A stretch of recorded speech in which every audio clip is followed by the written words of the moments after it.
ইরানে উদ্ভূত যুদ্ধ পরিস্থিতিতে সেখানে বসবাসরত বাংলাদেশে ফিরতে ইচ্ছুক সকল বাংলাদেশি নাগরিকদের দেশে প্রত্যাবর্তনের প্রয়োজনীয় প্রক্রিয়া বাংলাদেশ সরকার শুরু করেছে। ইরানের পার্শ্ববর্তী দেশসমূহের সহযোগিতায় এই প্রত্যাবর্তন প্রক্রিয়াটি সম্পন্ন করা হবে। পররাষ্ট্র মন্ত্রণালয় প্রত্যাশা করছে প্রত্যাবাসন প্রত্যাশীদের প্রথম দলটি আগামী সপ্তাহেই বাংলাদেশে পৌঁছাবে। পর্যায়ক্রমে অন্যদেরও বাংলাদেশে ফেরত আসার প্রক্রিয়া সম্পন্ন করা হবে এ মর্মে আমরা আশা করছি। এ প্রেক্ষিতে দেশে প্রত্যাবর্তনে আগ্রহী সকল বাংলাদেশি নাগরিকগণকে তাদের নাম, ঠিকানা এবং অন্যান্য প্রয়োজনীয় তথ্যসহ তেহরানস্থ বাংলাদেশ দূতাবাসের মাধ্যমে রেজিস্ট্রেশনের জন্য অনুরোধ করা যাচ্ছে। আপনারা জানেন যে গত 13ই জুন আমরা একটি সংবাদ সম্মেলন করেছি এবং এ সংক্রান্ত বিষয়ে আমরা একটি হটলাইন চালু করা হয়েছে। তো এই সংক্রান্ত বিষয়ে তারা এবং বাংলাদেশে তাদের আত্মীয় স্বজনেরা প্রয়োজনে দূতাবাসের ও পররাষ্ট্র মন্ত্রণালয়ের নিম্নোক্ত হটলাইনগুলোতে হোয়াটসঅ্যাপ সহ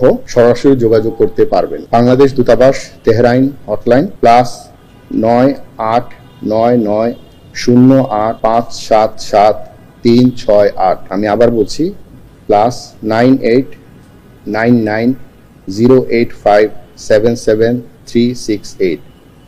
দ্বিতীয়টি +989122065745। ইংরেজিতে বলছি +989122065745।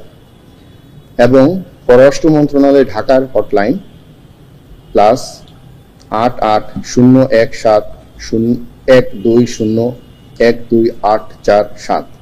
ইংরেজিতে বলছি +88017120128447।